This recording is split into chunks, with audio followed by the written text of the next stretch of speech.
अस्सलाम वालेकुम। Assembly election ख़त्म हुआ।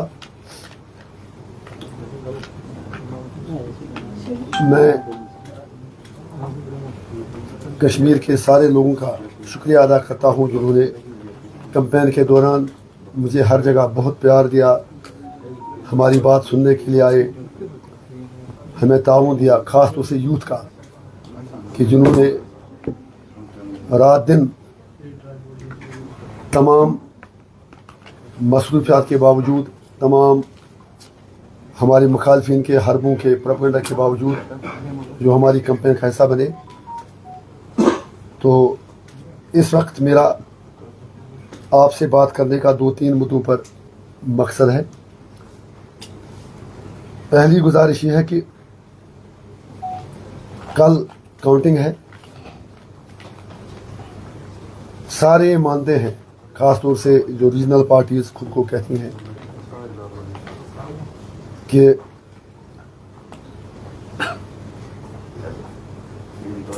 जो भी सरकार बनेगी यूनियन टेरिटरी की सरकार होगी और उसमें जो इलेक्टेड सरकार होगी उसके पास इख्तियारात बहुत कम होंगे। चनाच अब इलेक्शन हो गए और कल मेजॉरिटी किसके पास भी आती है वो अलग बात है। सरकार कोई भी बनाए, मुझे सिर्फ इतनी गुजारिश करनी है, 5 साल इन लोगों ने कुछ किया नहीं, Gupkar alliance, so called regional parties. अब अगर इलेक्शन हुआ तो मेरी हम्बल गुजारिश है, ख़ास तौर से जो India bloc, PDP, People's Conference, बाकी अपनी पार्टी, बाकी पार्टियां, कि चले एक चीज़ पर आप तो यूनाइट हो जाइए। हमें पता है कि इंडिया अलायंस की मजबूरियां हैं। वोट तो उन्होंने कश्मीर से लिए, लेकिन 370 पर कांग्रेस ने खामोशी इख्तियार की। मैं इस वक्त कोई बिटरनेस ऐड नहीं करना चाहता हूं। मेरी एक सजेशन है इन सब से कि जब तक स्टेटहुड हमें ना मिले, कोशिश करें कि नई सरकार तब तक ना बने। अगर मेजॉरिटी भी मिलेगी, चाहे किसी अकेली पार्टी को मिले, अलायंस को मिले, या इंडिपेंडेंस का सपोर्ट चाहिए, या किसी और का सपोर्ट चाहिए, तो अच्छा रहेगा कि अगर ये सारी पार्टियां एक पॉइंट पर फोकस करके यूनियन गवर्नमेंट पर ये कहते हैं कि आप स्टेटहुड वापस दे दीजिए, इलेक्शन हो गया।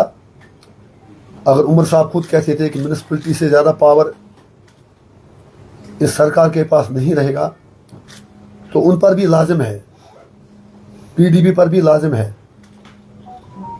सब पर लाजिम है। कम से कम एक छोटी सी चीज़ है, उतना बड़ा मसला है नहीं। मोदी जी ने वैसे ही गोल पोस्ट चेंज कर दिया, तो थोड़ा सा मिल के यूनियन सरकार से कहते हैं कि कम से कम स्टेट पहले दें, थोड़ा सा विकार बहाल हो, और अगर इसमें उन्हें एआईपी का भी ताउन चाहिए, हम बाकी चीज़ों को छोड़कर इस एक पॉइंट पर उनके साथ कोऑपरेट करने को तैयार हैं, इरिस्पेक्टिव ऑफ द फैक्ट किसको कितनी सीटें मिलती हैं। लेकिन एक एक वोटर का यही ख्वाहिश है कि यहाँ की सियासी पार्टियाँ बयानबाजियों से आगे निकलकर प्रैक्टिकली कुछ ऐसा करें जिससे लोगों का सेल्फ कॉन्फिडेंस रेस्टोर हो, लोगों के राइट्स रेस्टोर हो, और अगर स्टेटहुड की डिमांड यूनाइटेडली जम्मू और कश्मीर के लोग, पॉलिटिकल पार्टियां, इलेक्टेड रिप्रेजेंटेटिव्स यूनियन गवर्नमेंट तक पहुंचा दें और ये कह दें कि या तो आप हमें स्टेटहुड दीजिए, या फिर तब तक हम थोड़ा दूर रहेंगे सरकार से, सरकार बनाने की कोशिश से, तो बहुत अच्छा रहेगा। दूसरी मेरी गुजारिश ये थी कि मैं अभी 2 दिन दिल्ली से होके आया, पहली बार 5.5 साल बाद जम्मू कश्मीर हाउस जाने का मौका मिला। लद्दाख के लोग हमारे भाई हैं। मैं हैरान हुआ ये देखकर कि जो मेन जम्मू कश्मीर हाउस है वो सारा लद्दाख के यूटी को दिया गया है, वो सारा लद्दाख की यूटी को दिया गया है। अफसोस ये है कि अगर जम्मू कश्मीर लगभग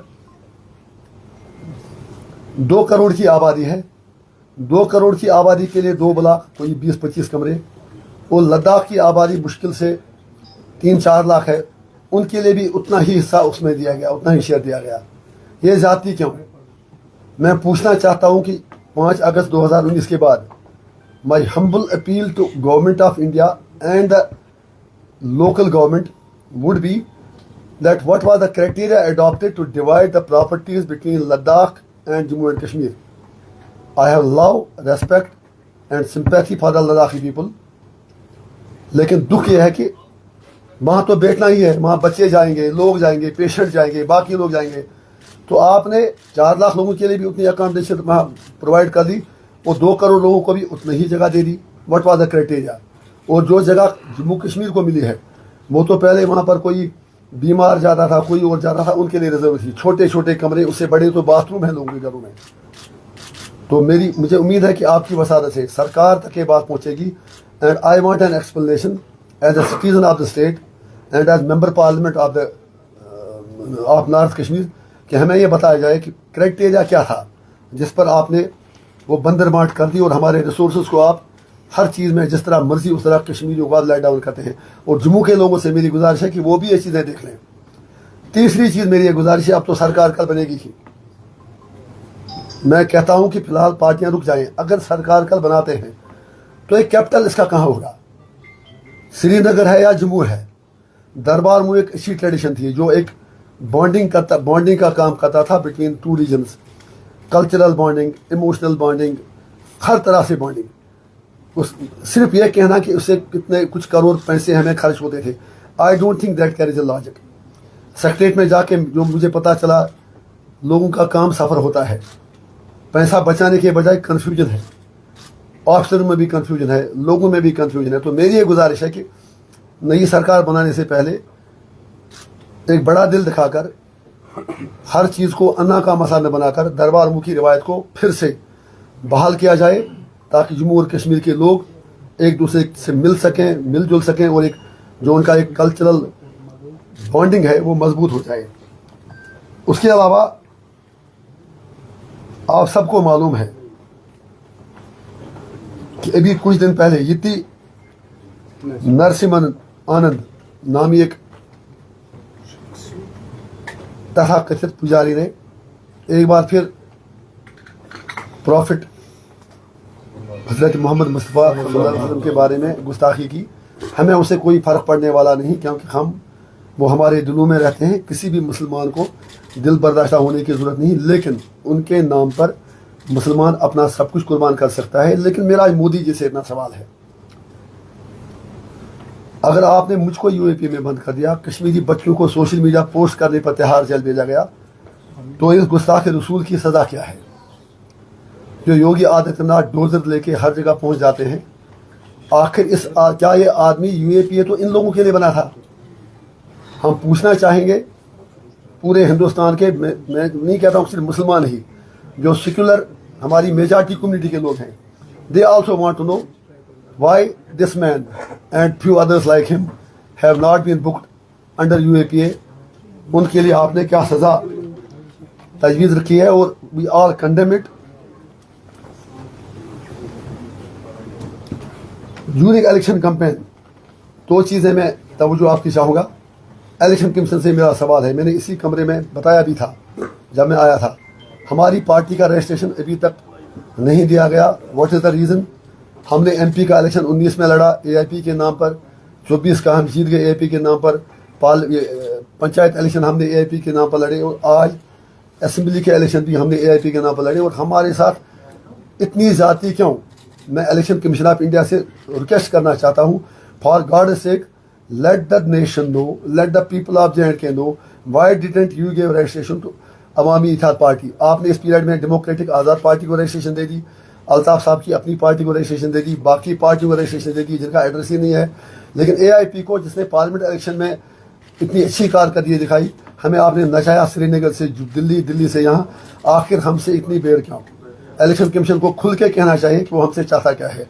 उससे भी बड़ी बात यह है कि जब हमने फिर एंड पे कहा हमें कॉमन सिंबल दे दो, तो नहीं दिया गया। कहीं हमारा निशान प्रेशर कुकर था मेजॉरिटी ऑफ सीट्स पर, कहीं वो गड़ा दिया गया, कहीं इंजन दिया गया, कहीं जंजीर दी गई, कहीं ऑटो दिया गया। ये इनजस्टिस क्यों?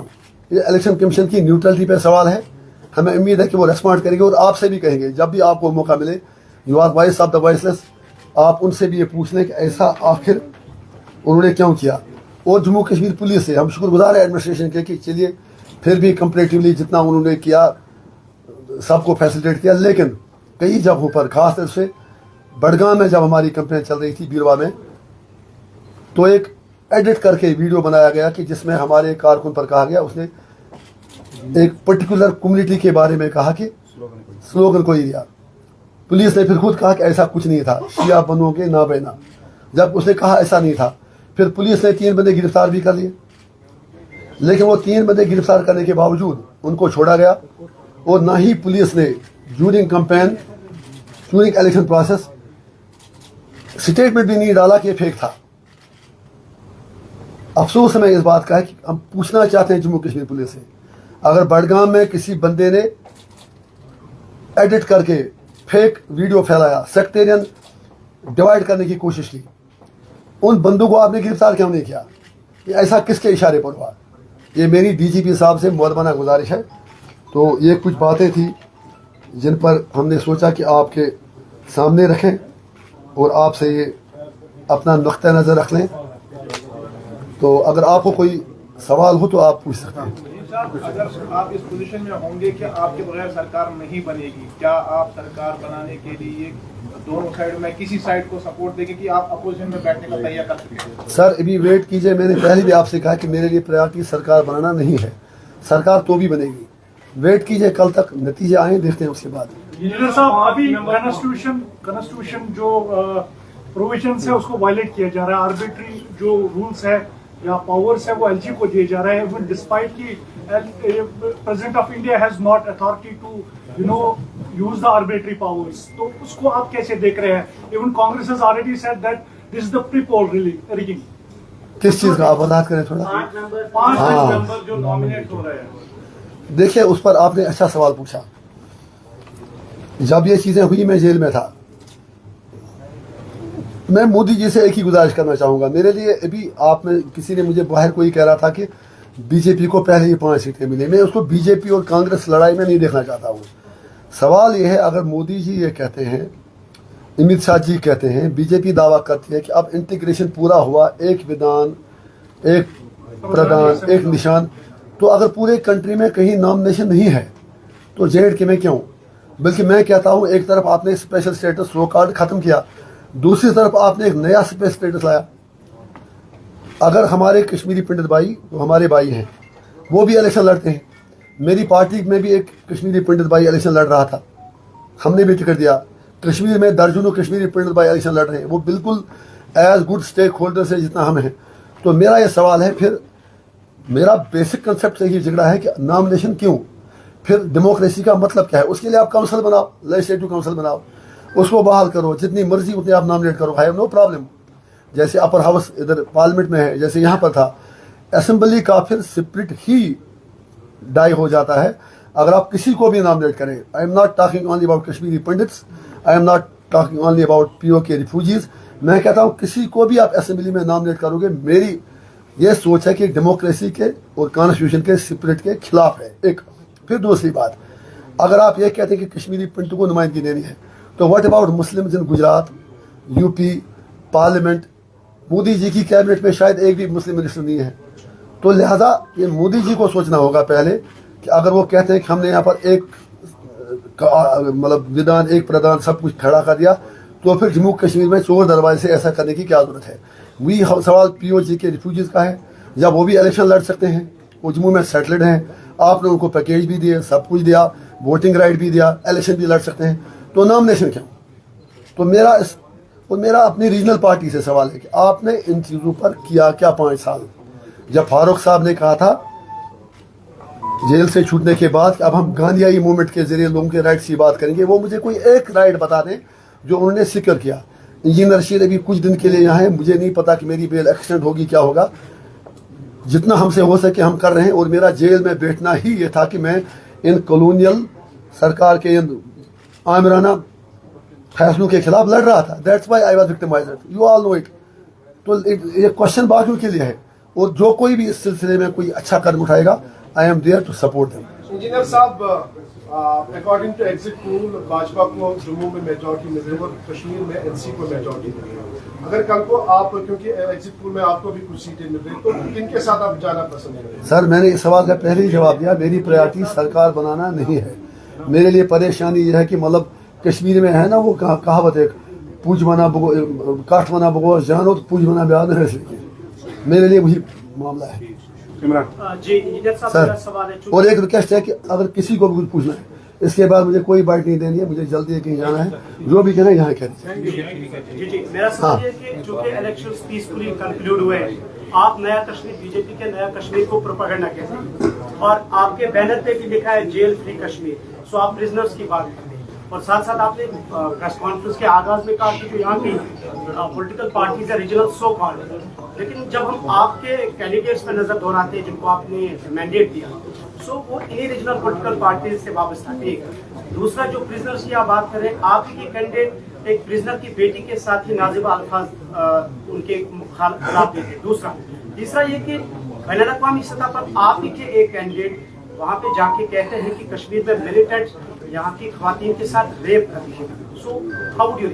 ये चीज़ें आज आपको याद आई, इलेक्शन खत्म होने के बाद अगर आप कैंपेन में कहते, मैं आपके हर सवाल का जवाब देता। और दूसरी बात है कि लोगों ने इन सवालों का जवाब दे दिया है बैलेट में, वो कल सामने आएगा क्या वो आपकी इन बातों का भरोसा करते हैं या उनकी इमेज का। एक फिर इलेक्शन सीजन में थोड़ा तू मैं कैंडिडेट में होता रहता है, इट इज़ नेचुरल।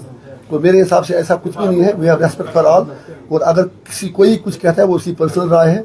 हम तो अभी जेल से निकले हैं, इंशाल्लाह हम एक नया कश्मीर बना के दिखा देंगे, वो आने वाला वक्त साबित कर देंगे। बताएं शोर के इरफान बताओ पूछो। हाँ, बहुत ही इम्पोर्टेंट सवाल है सर। हाँ बताएं। जयशंकर जी का पाकिस्तान जाना अच्छी बात है, लेकिन मैं दोनों मुल्कों से हाथ जोड़ के कहना चाहूँगा कि जब आपको दोस्ती करनी होती है तब हमें पता भी नहीं चलता, जब दुश्मनी करनी होगी तो कश्मीरियों के बीच में लाते हैं, जब इंडिया को पाकिस्तान को गाली निकालनी होती है तो हमें पाकिस्तान प्रॉक्सी कहते हैं, जब पाकिस्तानियों को इंडिया को कुछ करना होता है तो हमें सताते हैं। आप मेहरबानी करके दोस्ती कर लो, बिरयानी खा लो, सब कुछ कर लो, लेकिन कश्मीरियों को मत मारो। एक दूसरी बात, अच्छी बात है अगर आप डायलॉग करते हैं, आप सीरियस डायलॉग कीजिए, इशूज रिजॉल्व कीजिए ताकि पूरे सब कंटेंट में पीस हो, लेकिन dialogue for the sake of dialogue नहीं होना चाहिए। इंजीनियर साहब, सजाद लोधी ने हालिया इंटरव्यू में ये कहा कि मैंने बनाया। अगर खामोश रहे आपके साथ, चुप कीजिए प्लीज। पहले सिखाइए खामोश कैसे रहा जाता। हाँ बताएं।